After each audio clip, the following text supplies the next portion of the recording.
Welcome to Land Speed Legends, a podcast talking to the men, the women, the legends that make land speed racing great. Discover the stories of these ordinary people whose passion for land speed racing has made them legendary.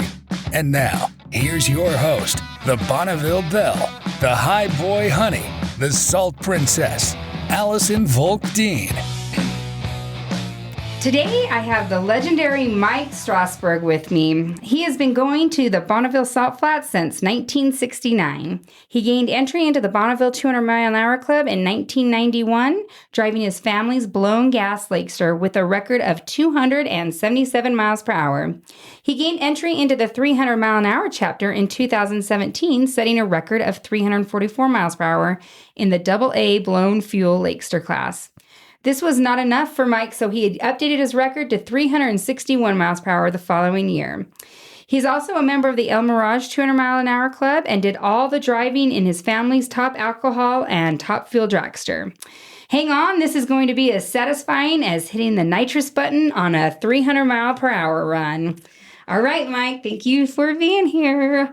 I just had learned that they had a button on their top fuel, on their their Lakester, their blown gas Lakester, that they could just press the button to hit the nitrous, and they said it wasn't that bad though. It just kind of gave you a little bump. It didn't feel like much. No, it just helped it accelerate. It did what it was supposed to do. So, well, you've been going to the Salt for a long time, since around 1969. And do you remember how old you are when you first went? Like what year? About 10 years old. About 10. And you went out there, and were you watching Lindsay drive? Is that when you first went out? Yes. Okay. And what was the Salt like? It was really good. Yeah, it was good back then. Yes, it was. So what do you remember about it specifically? Oh, the heat probably. Yeah. Yeah, and then it was thick. Went down for a while. It seems like even when I was little, it was just a lot thicker than it was now. And so, it the Salt was just better. It was really smooth and long. Yes, you could go.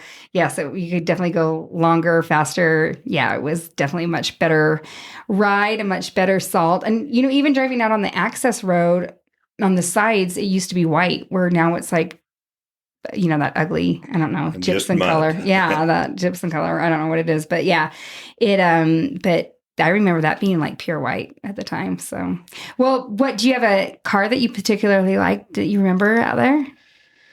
Oh, the Lindsay ran so many different cars over the years, from a Talladega to I think it was a 67 Mustang. That was probably the first car I remember. Yeah, the 67. And what did you guys have in that? It had a 429 Ford Boss Hemi motor. And these were cars that Lindsay drove. Did you work on any of them? Did you help with it at the time, or? A little bit. I was pretty young then. Yeah, you're still young. Yeah, I didn't do much. Does any other cars outside of your family cars stick out to you that you remember? That you particularly liked? Oh. Not really. Not really? No car? There's probably so many that, yeah. Just thinking outside of the family, I'm trying to think of what was running out there at that time you were the early 70s probably is what you would remember. Yes. Not that I was there, but, Alti was running. That was always a good one. And I don't know if anybody else was. Seems like Bill Temple's Roadster.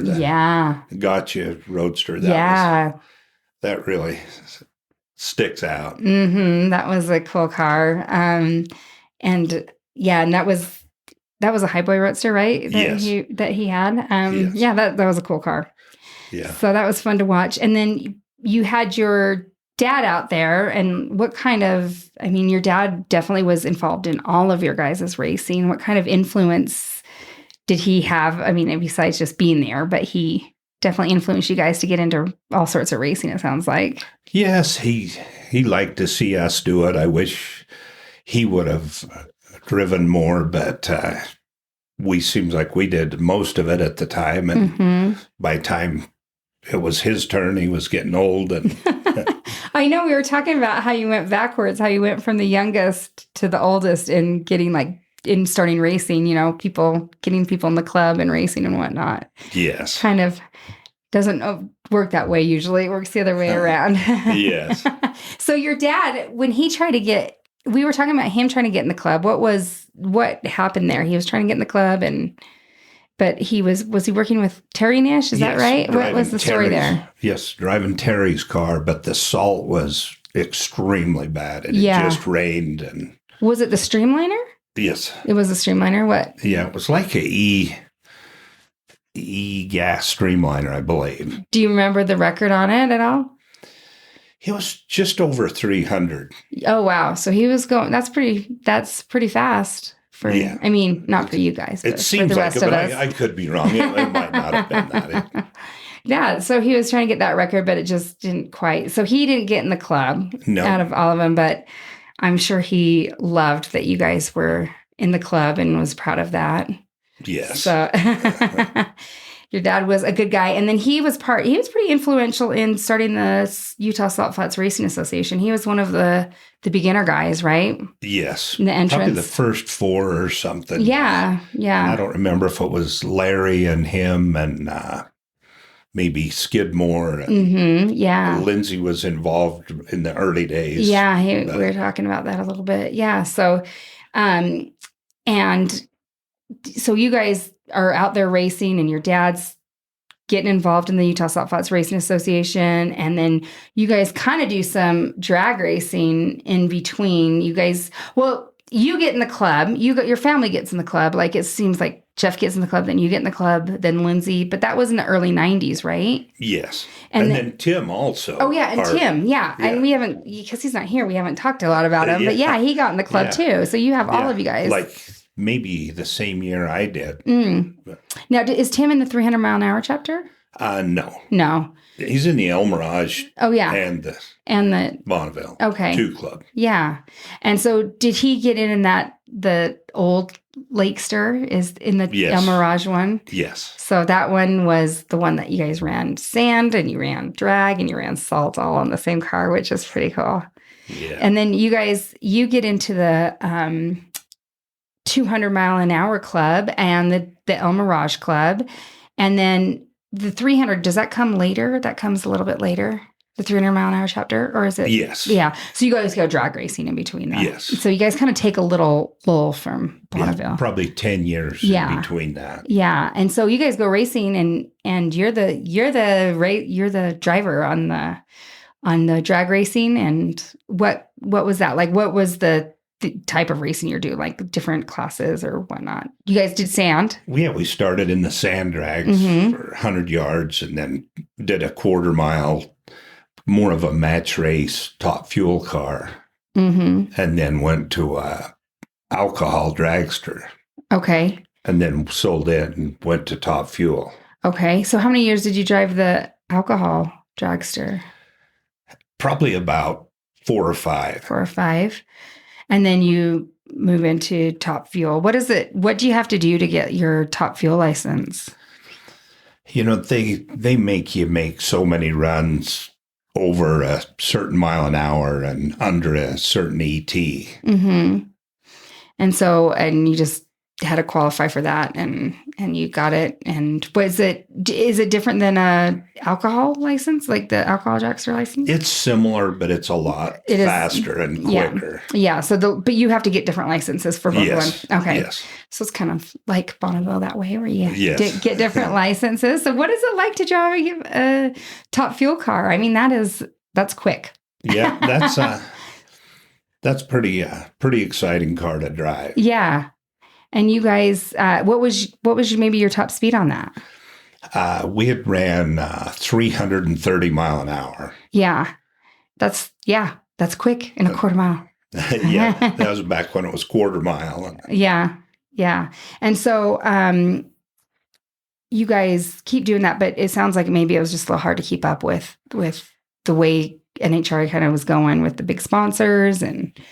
Yes, at the time there was a lot of cars that full-time touring cars, and it was really hard to compete, to find sponsorship. Mm-hmm. So we'd kind of scaled back and picked certain races. Yeah. And what do you think was your most like successful race? Oh, probably we've done good in Denver and in Sonoma. I think we went to the semifinals in, Yeah. I believe, both. That's pretty good to get to the semifinals. Like I was pretty happy with that. Yeah. I mean, especially just like, you guys are little, just a small family team, just racing, and I think that's pretty impressive. And you guys always had, I was telling Lindsay this, that I love that you guys always had your 2 Club sticker on when you'd see you guys on TV, you'd always see the 2 Club sticker on the side of on the side of the dragster. So that was like, fun. Yeah. I always enjoyed seeing that. It brought a little Bonneville to drag racing, to NHRA. And so you guys, after the NHRA racing, did you guys have any like troubles? Did you ever get in any accidents or anything when you were drag racing, like anything big? Not really. Drag racing had some pretty good fires and things, but the only real bad wreck was in El Mirage. Yeah. Tell me, what was that like when you crashed at El Mirage? I mean, they said you went upside down going, 200, high 200s. Like, do you know how fast you were going? Not really. It was over 250 though. It was in the 240, 250 range. And the parts were scattered so far that there's a video that's kind of funny because they come roaring up to what they thought was me, but it was the engine part of the car. They run up, look at it, run back, get in their truck. And they're like, this isn't him. Because the car was probably an eighth of a mile away from the engine and some of the other parts. Oh my gosh. Do you remember the accident or did you black out? You do? No, I remember it. As soon as the car first started rolling over, there was so much dust got inside the helmet and I couldn't see. Oh my gosh. So, I was just holding on. And did it feel like slow motion? Did it just feel like forever? It really did. I think it would. Yeah. Just like, where are they? Where is the people coming to get me? They're over by the engine. Yeah. I was already out standing there when they finally found me. That's funny. But you guys are very fortunate. You just, it's a good testament to your safety equipment and the car that was built, that it handled well. And yes. Yeah. What year was that? Boy, I don't really remember. Was your dad alive at the time? Yes. Okay. So he was there. That would just be terrifying. Yeah. Yeah. So it was 93 or 4 or 5, somewhere around there. Mm. And so then you guys, so you take your break and then you come back and you get in you guys start trying to go the 300 miles an hour. You bring your, is this after you connect with Monty? Is this in Monty's car with Monty? Yes. Okay. All of our 3 Club stuff was with Monty's car. Okay. So tell me about connecting with Monty and what that was like and what happened there, how you guys did it. I don't honestly remember how we got in touch with him. I know we met him down and looked at the car down where it was and decided to go in with him and then another guy that he was partners with at the time. Mm-hmm. And then put the car together and ran it a few times. And he must have liked what he saw and we just kept doing it. Yeah. And it was a good partnership. You guys had a good partnership. It sounds like. It really was. Yeah. He couldn't have been better to work with. And good. So good. Well, what were you guys running in that car when you guys were going 300? What was the? Originally, it was a AA fuel, just had a PSI blower on alcohol with a 500-inch motor. That was the first record when Jeff and I had set records. Mm. And then we started going to some different combinations, smaller motors and things. Yeah.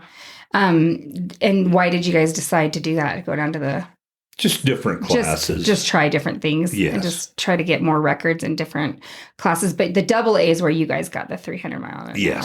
And so Jeff goes and gets the record, and then, gosh, you guys bumped it up a lot. It seems like he went from 337 to, I don't know. You guys kept bumping it up. I was like, that's a big bump, like 20-mile-an-hour bumps. Like, so what? Let's see. I can't remember what Jeff got what his record was. Was it because you took his record? Yes. So do you remember what his was? What his record was? His original record? Yeah. It was only 1 or 2 slower than mine. Yeah. I just barely. Oh, and so he got in, you got in, and then you guys went and updated your record. And then Jeff updated the speeds. Yeah. He actually went to a smaller engine and picked up 40 mile an hour. Yeah, it was it was a lot more. I was like, wow, so that was a different class that he updated his speed on. And then your top speed is, it looks like 340, no, not 344, 361. Yeah, that was the official. The one way I ran 374, I think. Oh, wow. But had problem with the nitroce and just barely got the record. Luckily, the down run was really fast, and because the return was pretty slow. Oh, dang it! But so what happened with the nitrous? What was going on? I don't know. That's a good question. Maybe I forgot to push the button.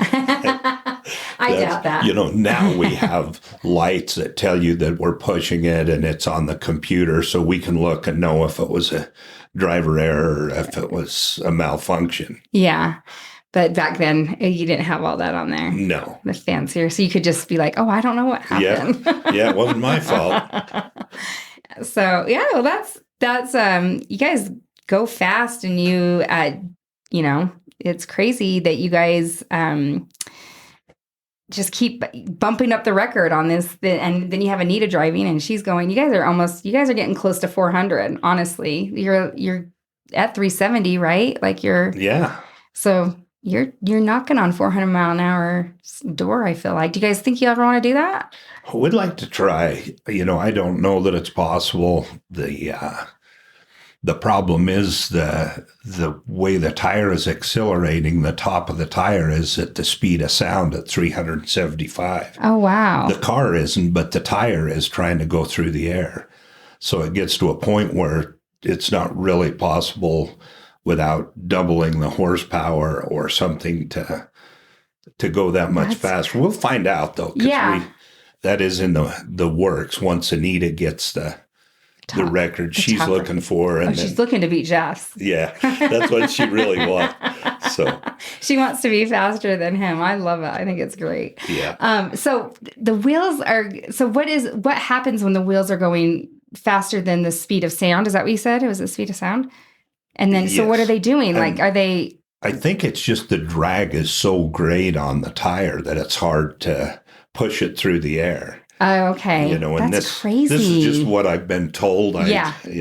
Yeah, that's crazy, though, that it's going that fast that you guys are. So what do you think you guys need to do to go 400 miles an hour? A lot more power. And you think it's going to be you'll do it in the Lakester? We're going to try. I don't know if it's possible. Would it be the first Lakester to go that speed? I mean, yes. Because all the other ones are streamliners, right? Yes. Because I think before we ran, I think the fastest open wheel Lakester was probably in the 330, 340 mile an hour range. So. And then you guys, and who was that? Was it, I think, Dan I believe it was the Got Salt. Oh, it's Got Salt. Okay. Yeah. Okay. I'm pretty sure. So, okay. Well, that's, and so you just think you have to just get more horsepower. Yes. So, a lot, not just a little. So what do you think you'll do to try to get that? That's a good question.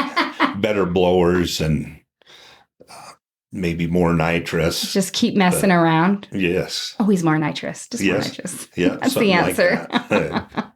That's what I always tell everybody. More, put some more. We're doing nitro, but put some more in there. See what happens. So you think more nitrous, maybe a bigger blower. And you guys would be the first one that wasn't a stream. I think, first one that wasn't a streamliner. That's interesting. Who do you think is going to drive that to get that? I don't know. About that time, it should be my turn again. Oh, there you go. Yeah. Looking to get that black hat. Yeah, that'd be nice. Although the way the order goes, it seems like Jeff has to go first, and then maybe you can break that up and get that black cat. That would be pretty sweet. I would love to see you guys do that. That'd be fun. Do you think it's possible, like within the next, few years, that you guys are getting that close? That's a good question. If the salt was good enough, there you go. That would help. But I'm almost afraid it's something you'd have to go to Australia to do. And that's, and that just seems like a nightmare. I think it'd be great, but it's a lot like the salt, but there's just not the amenities around that you can easily get things, or, you have to drive way out there. And can you imagine getting a car? Just getting across the ocean, like what it would take? Oh man, that'd be crazy. And I don't like flying anymore. Long flights. Oh, yeah. Uncomfortable. Can't even think about being there. But maybe you just have to start thinking about that black cat and get you through it. Yeah, then I might make it. Get you through that speed. Well, is there, so that's kind of like the future projects. And then currently you guys are working on the drag cars. Do you work on those as well? Yes. What is your end of it? What do you do? I do a little bit of the maintenance, and then I help tune the car. Okay, so you're a tuner. Yes. Nice. And so there's 3 cars that you guys have? Is it 3 or 2, or what? How many cars do you have that you're working on? They have 3. We mostly do 2 of them. Okay, so you help tune. The third one, we help a little, but not that much. Yeah. It sounds like fun. You guys just sound like a big old family out there. 2 families merging, almost 3, just merging together and having a good time racing. It sounds like a lot of fun. So, well, is there anything else that you can think of that we didn't talk about? Sure, there's lots, but just this time anyways, we'll have to come back maybe and do some more. No, I can't think of anything right now. Well, I am quite proud of you, Mike. You got 21 minutes out of you, and everyone was worried about it. I was like, I can get him to talk for 20 minutes. That's not a problem. Yes. Okay, well, we're talking about having enough good salt to race, and so we are hoping to get some of our salt back, and we want you just to go to savethesalt.org and make a donation. You can buy a t-shirt, and the funds will help acquire the money needed to accomplish the salt restoration plan, which has a goal of pumping 206 million tons of salt byproduct from the south side of the freeway to the north side where the racetrack is. Thank you for listening to this Land Speed Legends episode, and please consider liking, sharing, and giving it a review. Also, don't forget to go to my Facebook page or my Instagram page and under Land Speed Legends. Thanks again. Thanks for listening to Land Speed Legends. Make sure you subscribe so you don't miss any future episodes. In the meantime, keep up with the show on Facebook and Instagram under Land Speed Legends. Until next time.